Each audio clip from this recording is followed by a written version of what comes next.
28th, 2016 school committee meeting. We're happy to have you join us. This meeting is being recorded by East Hampton Media. East Hampton Media channels 191, 192, and 193 is looking for volunteers.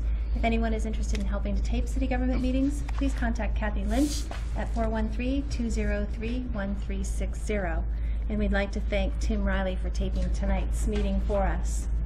Superintendent Follansby, do you have some announcements for us? I have one sad announcement here tonight. Now that school's out, we don't have lots of wonderful things to announce, but the announcement is that the next regular school committee meetings are July 26th and August 9th, 2016. Thank you very much. Do we have some correspondence? I believe we do. Oh, okay, hang on. I am. It is right here. Thank you. Sorry. Oh, I'm sorry, that's gifts. That's gifts. Okay, that's we gifts. do not have correspondence. We do not have correspondence. So we'll move on to gifts. Okay. All right. So I would ask that we accept with thanks a gift in the amount of $400 from the Healthy Youth Coalition. Two. Okay. I was waiting to hear them do that one. Yeah. How's that sound? From Albee Park. Right, from Albee Park of 101 Lovefield Street in East Hampton. I'll make the motion. Second. All those in favor? Motion passes. Thank you very much. We appreciate that gift very much. You need this And you too. know that back. Yes, thank you. Okay.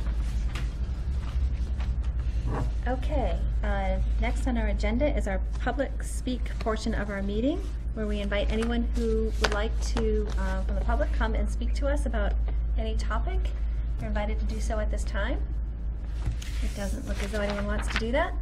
So we'll move right on to our first presentation, and that is by our student, Alice Wanamaker, and she's coming to speak to us about the Whitebrook Middle School dress code.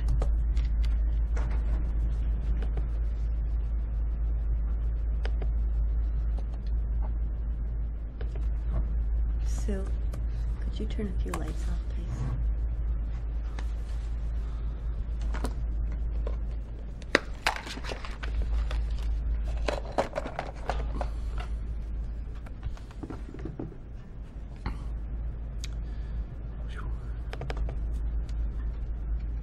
There. That's good. Okay. Hi everyone, my name's Alice Wanamaker. I will be going into 8th grade at Whitebrook Middle School this fall, and I'm here to propose that the Whitebrook dress code be updated. I first became interested in this topic when I was doing research for an article for the Scholastic Art and Writing Awards. It was called Fashion Statement, and it studied dress codes all across East Hampton, the public schools, Williston, and the Hilltown Charter School. While I was researching, I noticed that regulations in the Whitebrook dress code didn't always align with Whitebrook values, and I saw that as evidence that updates were required. To provide evidence for this proposal, I did a needs assessment of the school. I surveyed one classroom from each grade, which is a representative sample of the school population. Half the school took the survey on paper, and the other half took it online. The data I collected about respondents was their grade, because I was wondering, did students of different grades feel differently about the dress code? And their gender, because I wondered if different gendered students had different experiences with the dress code. That might raise a question of equality. From researching my article, I gained in-depth knowledge of the Whitebrook dress code, as well as information about the staff's opinion of the dress code. And I also used my position as a Whitebrook student as information for this proposal. One question I asked was, what gender is most affected by the dress code? 82.5% of students believed that females were somewhat or much more affected by the dress code. This graph shows how students of different genders responded to the question of what gender is most affected by the dress code. For all groups, the most popular answer by far was the green, females are more affected. The percentage of individual groups that gave that answer ranged from 70 to 93%, always a significant majority. Only male students thought that males were more affected by the dress code, and they amounted to under 4% of total responses. I asked respondents about their opinion of the dress code. This graph shows the results of that question distributed by gender. 54% of girls felt that some or most trends were not allowed in school. Only 23% of boys felt the same way. 47% of boys thought that some or most trends were allowed. Only 36% of girls agreed. My data showed that girls consistently had a more negative perspective of the dress code than boys. Here I show students' opinions of the dress code distributed by grade.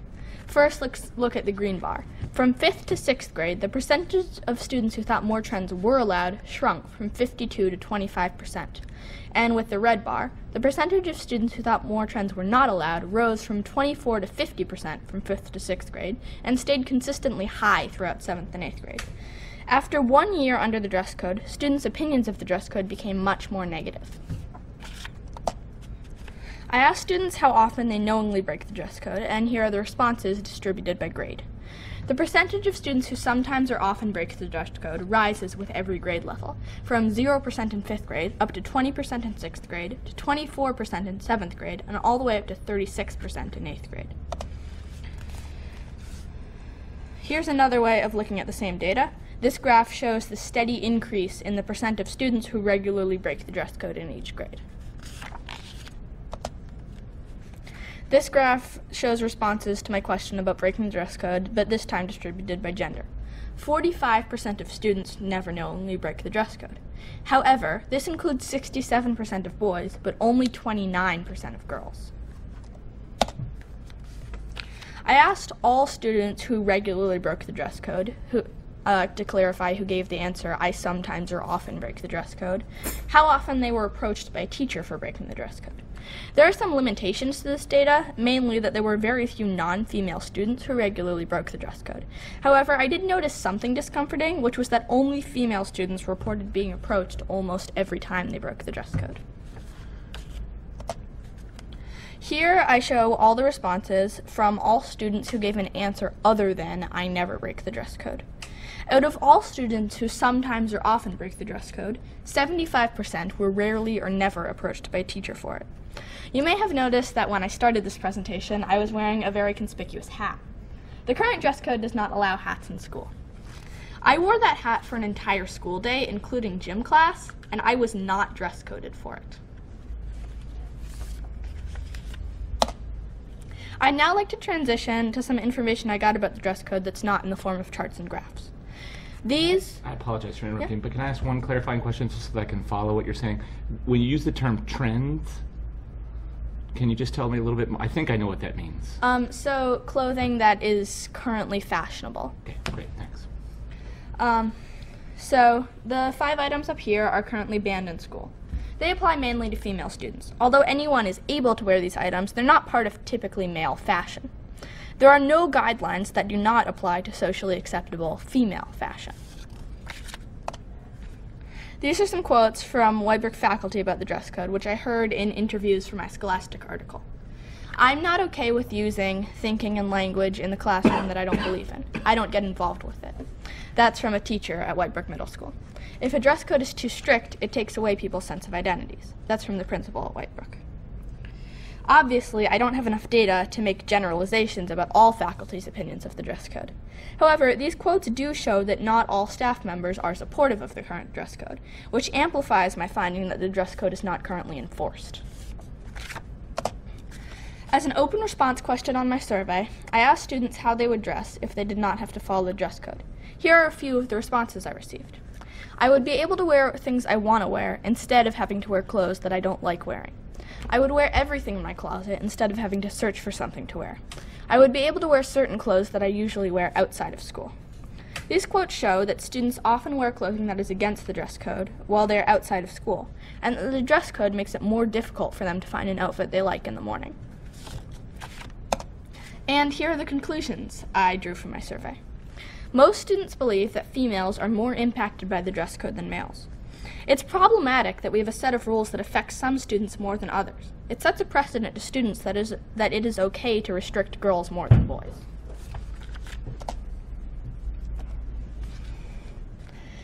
Females have a consistently more negative perspective of the dress code than males. This is another piece of proof that the dress code impacts female students more strongly.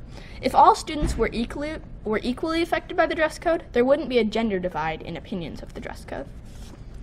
The percentage of students who regularly break the dress code increases with every grade. As students spend more time with the dress code, they like it less and less. Perhaps, as students develop personal style, they're unable to find clothing that fits the dress code and expresses the statement they're aiming for. But regardless, an updated dress code could decrease students' need to break it in order to express themselves. Female students are approached more often than male students for breaking the dress code. Is this because female students' instances of rebellion are easier to spot? Because it is seen as more inappropriate or sexual when female students break the dress code? Regardless, it's problematic that female students are approached more often when they break the same rules. Students are rarely approached by staff when they break the dress code. This could be attributed to two possibilities. One, staff are not aware of rules being broken. Either they don't notice forbidden clothing or they don't know that certain clothing is forbidden. Or two, staff do not support the dress code and choose not to approach students about infringement. Having rules that are not consistently enforced sets a precedent that rules don't have to be followed. If the dress code was updated, staff would have to look at it to learn the new rules. They would be more aware of rules and more able to notice rules being broken. Staff also might have more positive opinions of an updated dress code, and they would put in more effort to enforce a rule if they strongly agreed with it. So my recommendations are that the dress code should be updated with the following goals in mind: using more current and relevant language, with regulations that affect current fashion, and in order to affect all students equally, regardless of gender. And updating the dress code with these goals in mind will accomplish the following. Students and staff will have a more positive perception of the dress code. The dress code will be more regularly enforced. The percentage of students who break the dress code regularly will decrease, and students of all genders will have similar perceptions and experiences of the dress code. So my findings call for an update of the dress code, which I'm hoping can be accomplished for the next school year. And my question to you are, what are the next steps to take? In my survey, I collected data that supports a dress code update, but I didn't collect data to inform specific change proposals. I want to let you know that I would be more than happy to take on that task if you would like me to. But either way, thank you so much for letting me speak tonight. Well, thank you, Alice. Thank you very much. Will you pass See if out the there's some things? questions. I have the things. I have the things. Alice, do you want to stay put for a minute and we'll just see if anyone has any questions? So Yeah, stay near the microphone. Sue? Um, Turn the lights off. So I have a summary of the findings of my survey, I have a copy of my survey, and I have a copy of the Scholastic Art and Writing Awards article. Well, you've certainly done a very impressive job researching this topic. Thank you. And we're very grateful that you've come to speak with us. Thanks. Yeah, I don't have a question as much as an acknowledgement for you because you're very well informed and the presentation was excellent and you're very passionate about it. So thank you for bringing it to the committee. And yeah, you're a very poised young lady.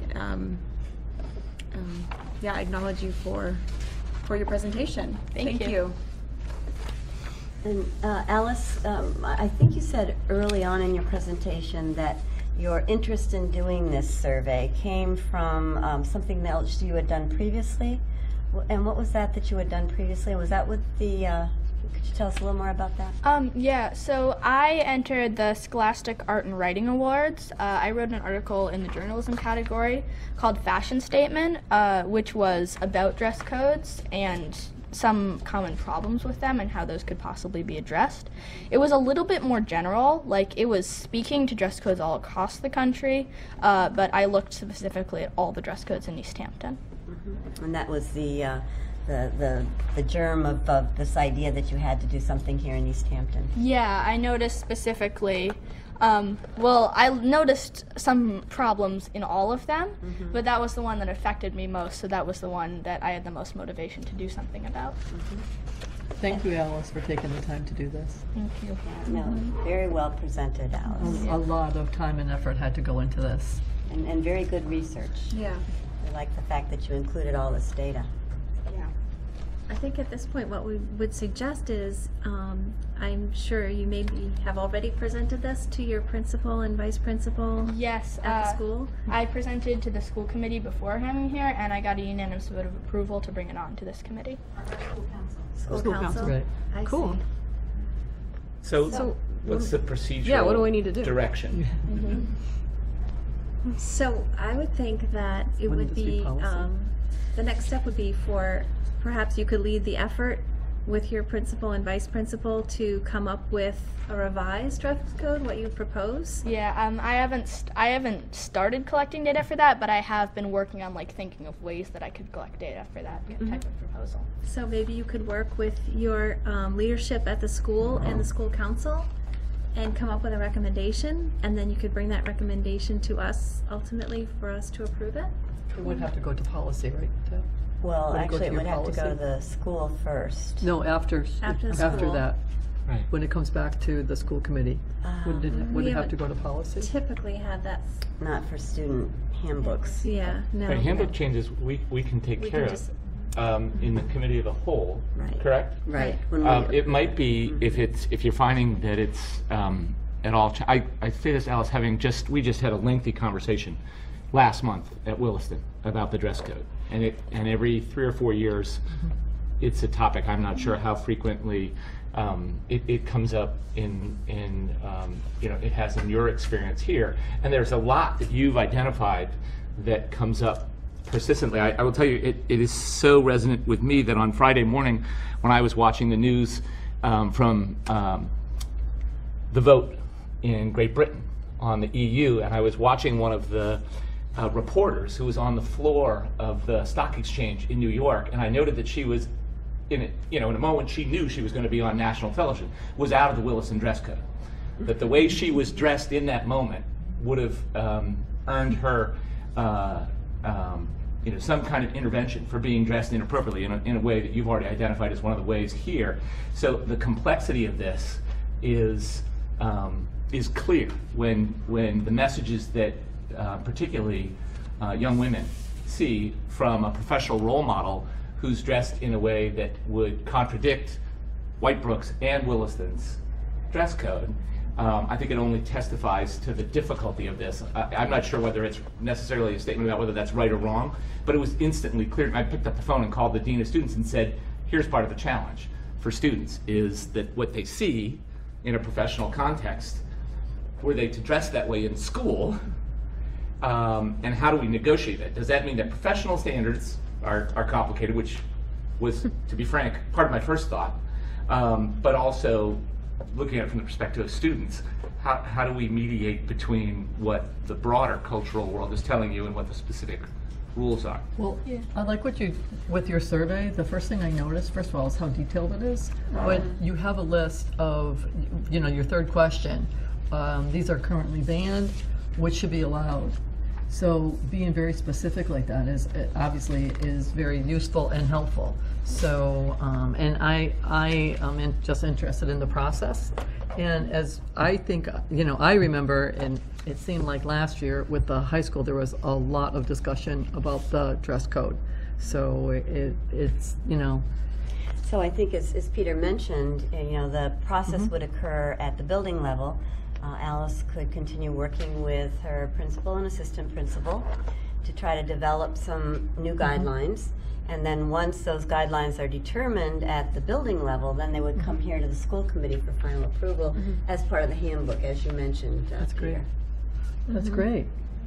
And if I can, just since it will come here in the end, and I don't want to surprise you then, I think that one of the things that's important for me individually as a teacher and as a school committee member is that whatever dress code is established in a school is that it's related to the purpose of your being in school. That is, I operate from an assumption that I would just share with you up front that a student would be likely to, and I think it was perfectly appropriately to dress differently to go to the movies with friends on a Saturday afternoon than they would for 8th grade English class.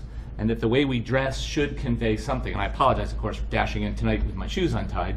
So I'm a hypocrite at this moment. But that we normally convey something about the way we're dressed as an understanding of where we are and what we're doing, and that is sort of a fundamental touchstone, if you will, that if that can be part of the logic of the changes you suggest, I know that from my perspective they'd be better received. I just think it is important that students, when they're dressing for school, convey that they understand that there's a different purpose there than there might be in a social or an athletic or on a family outing. You know, if you're hiking Mount Tom, you're going to dress differently than you would, and I think that that's an important piece to keep in mind as along with the key pieces that you've identified. And I do think one of the points that you make here that's crucial is anytime you have a rule that is either widely ignored or widely misunderstood, you lay a seed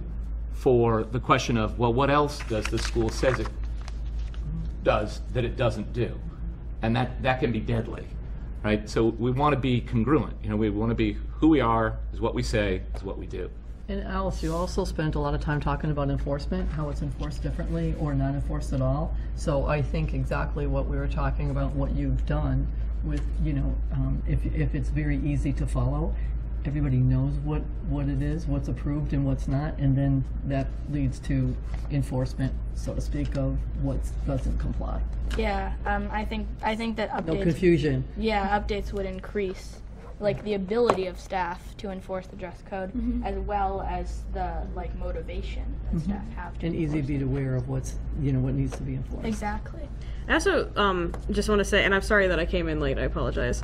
I also really appreciate the way, and I just read your report here, I really appreciate the way that you addressed the gender of the students involved in a very like inclusive kind of all genders versus talking about boys and girls or men and women, because there are non-binary students in the school, as you know, and I'm really glad to see that their needs are being addressed here as well. So I really appreciate that, and thank you for doing that. Yeah, I was hoping to include more data on non-binary students. I did include that as an option in my survey. However, there turned out to be very few students who checked that in the specific classrooms that I surveyed. So with my limited sample, I didn't have enough people. And I really like appreciate the integrity of your research methods too, because I think a lot of people, if one person clicked that, they'd say like, okay, well, all the non-binary students want this, you know, and then you'd be like, oh, it's 100% of the survey respondents. So I appreciate that as well. I think we're all very impressed. Yeah, no, this is good. Yeah. Well done. Yeah, the gender neutrality piece is, it's true. Yeah, this is an impressive movement of the conversation forward. So thank you. Yes, thank you so much. Thank you, Alice. Thank you. Thank you, Alice. And I also want to thank Principal Belize and Assistant Principal Pasquini for their support of Alice and this initiative, and for taking Alice's research to heart and to move forward with it. Thank you, Nancy. I definitely wanted to say that too, because I think sometimes, many times, students go unheard or feel that they're going unheard. So to have you here for the presentation and also being supportive, I think is extremely important. Thank you. We look forward to hearing back Yeah. when you're finished with all your work. Thank you. Thank Then you you very can- much. And you're under no obligation to spend the remainder of what's a perfectly lovely night here. You can watch this on TV later. Thank you very much. Thank you so much. Thank you. Okay, we'll move on to the subcommittee reports. I don't believe we have a finance subcommittee report at this time. And policy reviews subcommittee, Sarah. So we met, we met briefly on June 20th, and we decided that the superintendent was unable to attend that meeting, and we decided that due to the nature of the things we were discussing, we'd like some more historical perspective. So we're going to take it up again when we schedule our next meeting. Okay. Thank you very much. And our Collaborative for Educational Services representative is not with us tonight, so we will be skipping an update in that area. And we're going to move on now to the superintendent's evaluation overview, which I will share with you. Once a year, we do a formal summative evaluation of our superintendent performance for the year, and the school committee has evaluated Superintendent Follansby's job performance for the 2015-2016 school year. Each member of the committee has provided a written summative evaluation report after studying and evaluating endless numbers of documents and data related to the 4 key standards of performance for the job of superintendent. The evaluation report, created by the state of Massachusetts, focuses on the following 4 areas of performance: instructional leadership, management and operations, family and community engagement, and professional culture. The superintendent is rated as either unsatisfactory, needs improvement, proficient, or exemplary. The state makes it clear that a rating of proficient is considered fully satisfactory. That is the rigorous expected level of performance. I have reviewed each committee member's report and all of their comments and analysis for each standard. The combined results of our committee were very clear. Superintendent Follansby was rated proficient or exemplary overall on all 4 of the performance standards. The superintendent has received an exceedingly positive evaluation. This evaluation is available for the public to review. If anyone would like to look at the report, simply ask Sue Colby, Executive Assistant to the Superintendent, for a copy. It'll be clear to anyone who reads the detailed report that we are very fortunate to have Nancy Follansby as our superintendent. We thank her for her outstanding service to our district. Thank you, Nancy. Thank you. Thank you, Nancy. Thank you. And I want to thank school committee members for their feedback, which I very much value. I was reading over the reports today, and it's very helpful for me to get your feedback. And I also just want to express my thanks to a school committee who supports the work that we're all doing here in East Hampton in the strong way that you support it. So thank you to you as well. Thank you very much. Okay, next we're going to hear from Nancy with an update on a hiring campaign. Yes. So this is under other. I just wanted to give the community and the school committee a short update on the process we're involved in hiring a new director of curriculum for the district. Dale Doran, our director of business services, I've asked her to facilitate this process, and she's accepted, and it's well underway. We had, I believe, approximately 11 applicants, and she narrowed the field down to 4 that she and believed that the committee would want to interview. So the interviews are going to be I think it's the second to the last week in July. And the interview committee is composed of Kelly Brown, a high school teacher. I'm hoping I can remember everybody now. Marcia Messer from the middle school, I believe, and I believe it's Marcia Messer. I should not have started with names. I know it's Kim Gilbert from the elementary schools, Judy Averill as our principal, and Dale Doran, our director of business services. And Sue, did I get the names correct? No. Oh, you don't know either. I believe that's, Dale and I were talking about that afternoon, and I believe those are the members. But if I've got the wrong members, please accept my apologies, and I'll correct that at the next meeting. But, and Pat Therese, a paraprofessional in the district. So what I wanted to express is that it's a well-rounded interview committee. There's a teacher at each level, and the union representative for the paraprofessionals, a building administrator, and director of business services. So we've got some excellent candidates we'll be interviewing, and we're all going to look forward to the results of these interviews. Typically, the committee will send me a few finalists, or if the committee is unanimous with their opinion about one person in particular, they'll send that person forward to me to interview and to make a final decision. So the process is moving along very nicely, and we're excited about the outcome. Thank you very much. Okay, so we'll move on to your report. Yes. Actually, may I ask a question regarding the committee? I'm looking at and thinking about the role, and we had some conversation about this when we were talking about the your evaluation and thinking we were an executive committee, and we haven't settled all those matters, so I don't know. how much I can say about this, but I guess I could say this. Given the importance of the position of curriculum director, was there any thought given to expanding the committee to include parents? Well, And I assume that it's been, I don't remember what the committee was, the format of the committee that was responsible for bringing Polly Parker forward to you. So I apologize that I didn't do the research to see whether my suggestion is radical or if this is consistent with what you did before.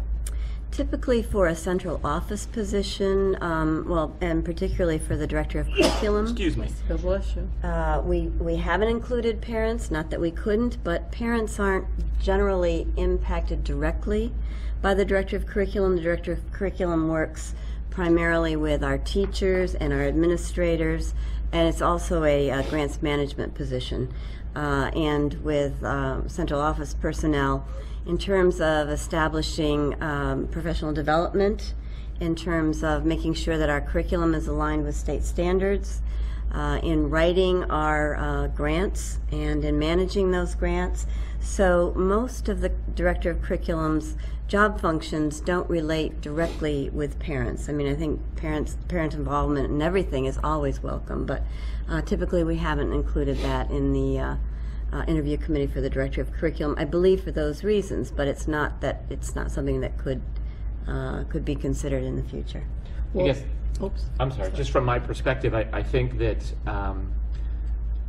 we have one of the non-financial but enormous resources that we have in this valley are incredibly talented, involved, and well-informed parents, some of whom might actually bring specific knowledge to this, but also more generally, I think, given that the curriculum director really has the responsibility of setting the tone for the overall academic program within the schools, I think it also is valuable to have the perspective of someone who's sort of outside the school, but by virtue of having their children in the school, is very much invested in it.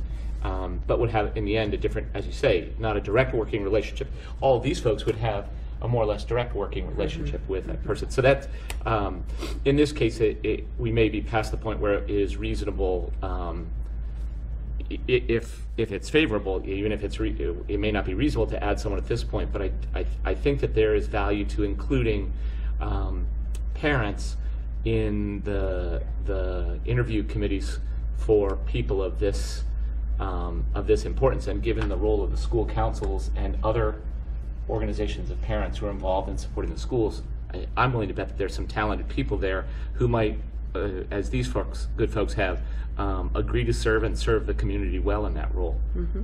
And we certainly can take that under consideration. I am also recalling that when I was interviewed for the position of director of curriculum, it was only teachers and administrators. And I do want to say that the director of curriculum works in close collaboration with our building administrators and our teachers throughout the district. But certainly a great idea, and we can take that under advisement. I just wanted to thank you, Nancy, for this. I know this is going to be a very difficult process for you. It is. So Yes. thank you for putting this together, and I'm glad that all of our grades are represented. Yes. So Yes, good thank luck you. with it. Thank you. We certainly still grieve the loss of our former director. We're moving on with our process now. Okay, so then my next report is about the Massachusetts School Building Authority meeting that we attended. That was Mayor Kadger was there, and Deb Luznia, and Melissa Zawadski, our city finance director, Dale Doran, our director of business services, and I were members of the selection panel. It was last Tuesday. Can't believe it. Quickly time flies. Dave Boyle, too. What's that? Dave and Boyle. Dave Boyle, one of our school building committee members and a community and business member. And so as I believe I reported to you before, the first meeting with School Building Committee, which was the MSBA, was 2 weeks prior to that. We took the 11 applications that we had, and we sat with their selection panel, which is a member of 15 people. Architects, engineers, construction managers, and MSBA officers. And we sat with them and looked through the 11 applications. We, as our own little selection committee here in the district, which was composed of the mayor, the city finance director, Dale Doran, David Boyle, Deb Lucy, and myself, had kind of looked through them, we had looked through them very carefully, but we had kind of come to a consensus on who we were most interested in among the 11 applicants. However, we had to go in front of or become actually 3 of the, I think that time there were 12 others, so 3 of 15 members on the panel. And express our thoughts about it as each proposal was discussed, and also ask questions. And then we had to vote.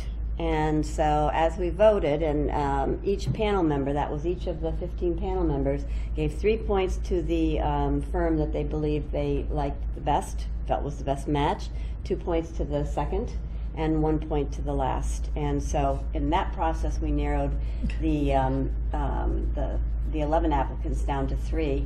And at the last school committee meeting, I wasn't sure I was able to tell you who they were, but now I am able to. They were Kalo and Bieniek, the firm that built our high school, designed our high school rather. And our complex. And our complex, our safety complex.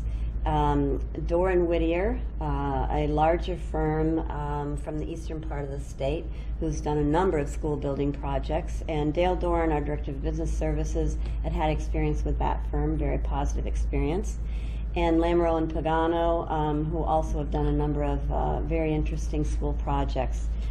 So last Tuesday we went, and each of those 3 firms had an opportunity to interview. They did a 30-minute presentation, and at the end of the presentation we were able to ask our questions, and then they all came back into the room, and at that point in time we were asked to take a vote, all members, on who we wanted to get 3 points, who for 2 points, and who for 1 point. So we really didn't know, and I had made it clear to Melissa Zawadzki and to Dale Doran that we each should vote who we believed were, should get the appropriate points. So when the points were all totaled, there were 28 points for Kalo and Bieniek, and 22 points for each of the other 2 firms. So it was very close, and I think that everybody in the room felt that any of the 3 firms could have done a wonderful job for us. But the fact that Kalo and Bieniek were local people, they live in our community. The principal, Curtis Edgen, and his next in command, Bert and Gardner, both live in our community. Curtis has had students who've been in our schools, and Bert currently has students in our schools.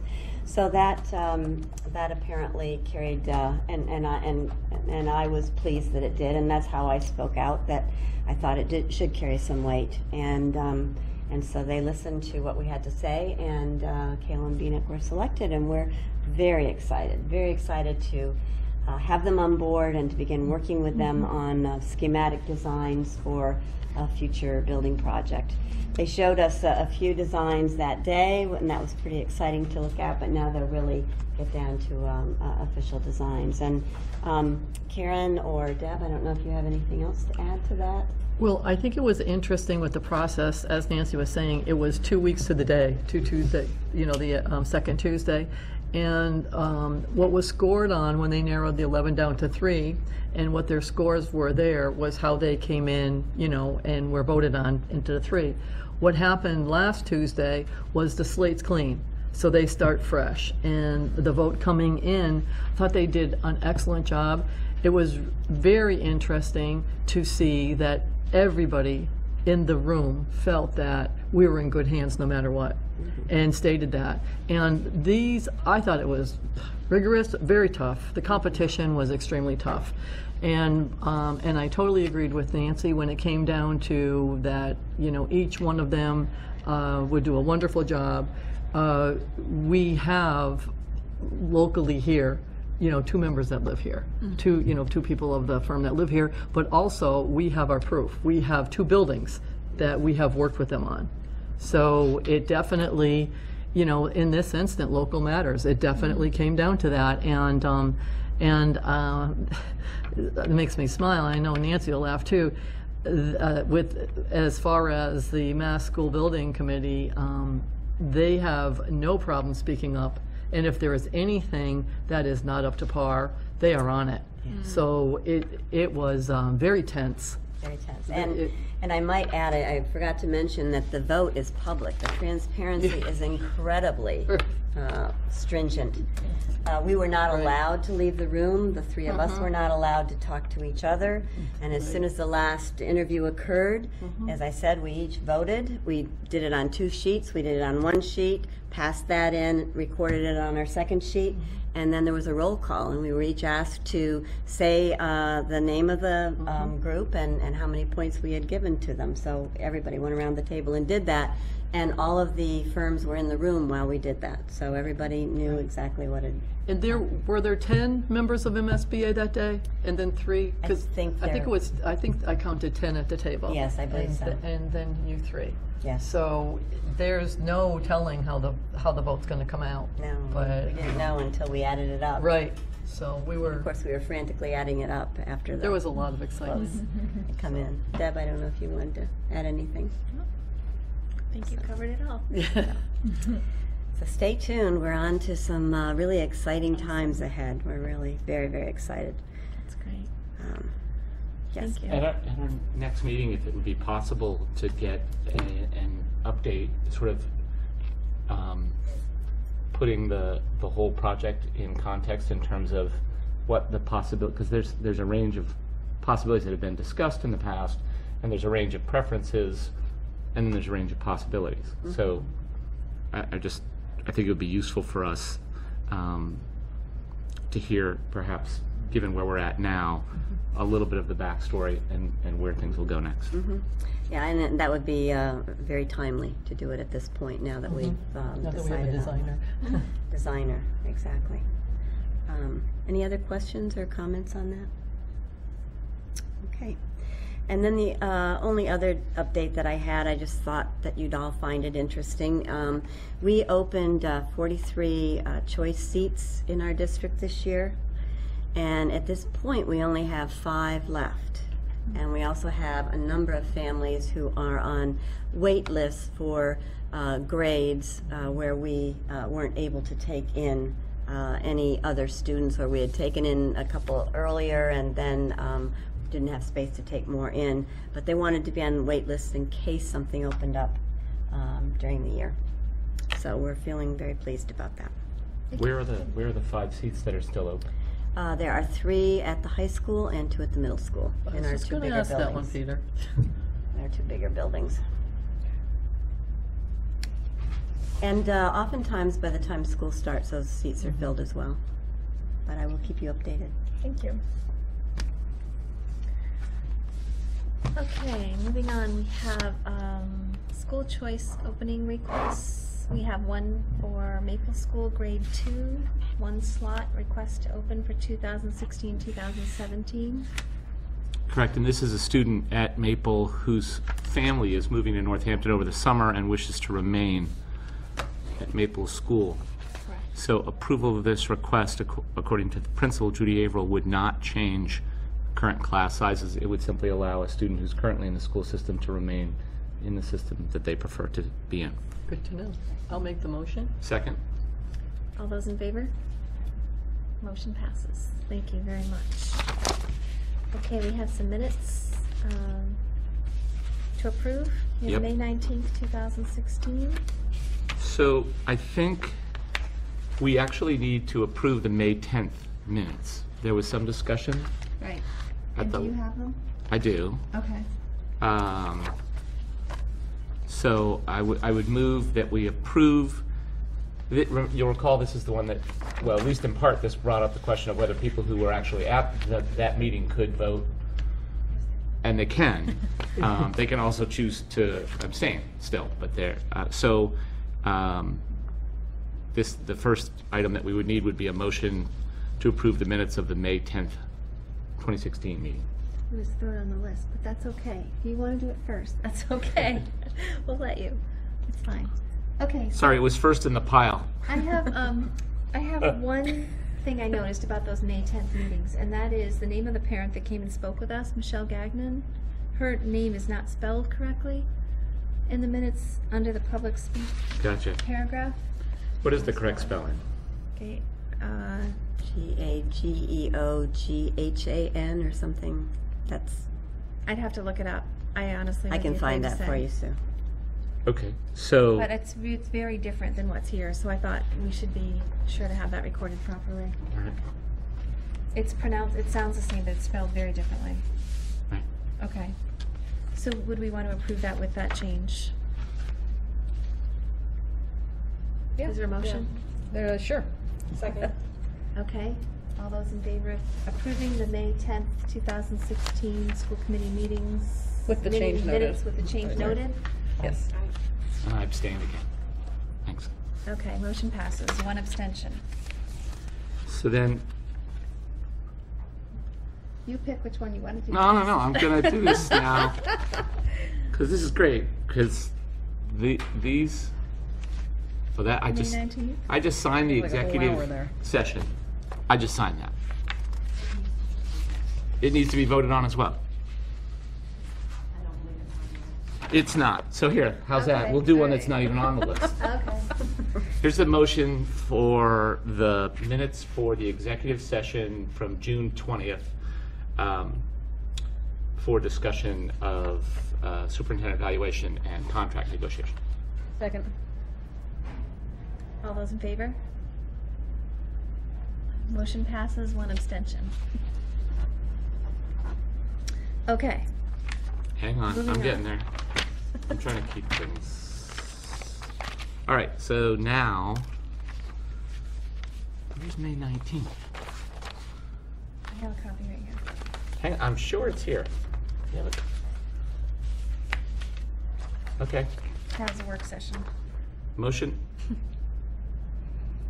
Gotcha. Motion to approve the work session minutes from May 19th, 2016. Second. All those in favor? Abstaining. So we have 3 approvals and 2 abstentions, so motion does not pass. We need to Right, postpone that another week. right. So 3, Peter can keep track of it. 0, 2. Even though you're not present at the meeting, you can still approve the minutes. Okay. Should we try it again? Just so everybody's clear. Okay, motion to approve the work session minutes. I'm glad this is on tape. Work session minutes for the East Hampton School Committee meeting on May 19th, 2016. Second. Second. All those in favor? Okay. Good job, everybody. Yeah. Okay. We really Four. worked that one out. Got it. Thank you. 4 in favor, 1 abstention, motion passes. Okay. Okay, so Thank you. now, June June 14th, regular 14th. session. I got it. I got them now. Ow. Oh, yeah. That meeting. Motion to approve the minutes of the school committee meeting of June 14th, 2016. Second. All those in favor? Motion passes. Okay. Warrants and payroll. Hang on. How much? We'll check that I've got that all done right. I think we're there. Okay. There's the pen sheets.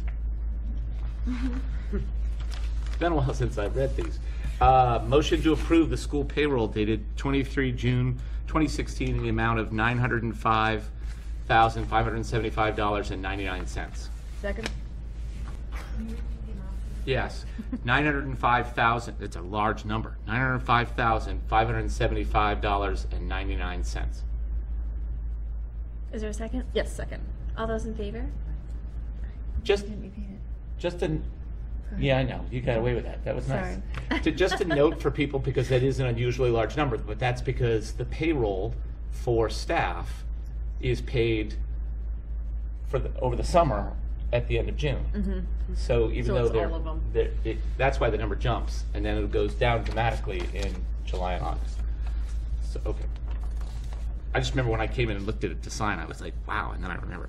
Okay, motion to approve accounts payable authorization for payment dated 23 June 2016 in the amount of $728,422.80. Second. There's a motion to approve, and it's been seconded to approve the accounts payable authorization for payment dated June 23rd, 2016 in the amount of $728,422.80. 70 cents. 80 cents. Shoot. Does it matter that the warrant that was signed is off by 10 cents? 10 cents? I think we should vote the one that we've signed, because that's the one that we read. The one that you signed is the one that you should read. Yeah, so this, Okay. like this, 70 cents? should be 70 cents. Somewhere out there, some account is spinning in there. Okay, I'll repeat. There's been a motion, and it's been seconded to approve the accounts payable authorization for payment dated June 23rd, 2016 in the amount of $728,422.70. All those in favor? Motion passes. Thank you. And we do need a signature still on the payroll authorization. Again, so that people know that that these are read and reviewed in advance by multiple members of the school committee in advance of the meeting, before we're taking a vote. So, there we go. So that's it. That's it, Just yeah. signing. Right. So a Okay. motion, is it? So okay to we make- need to have some signatures, and then we Motion could to adjourn. entertain a motion to adjourn. Second. All those in favor? Aye. Motion passes. Thank you very much. Can I sign that? Do you need extra?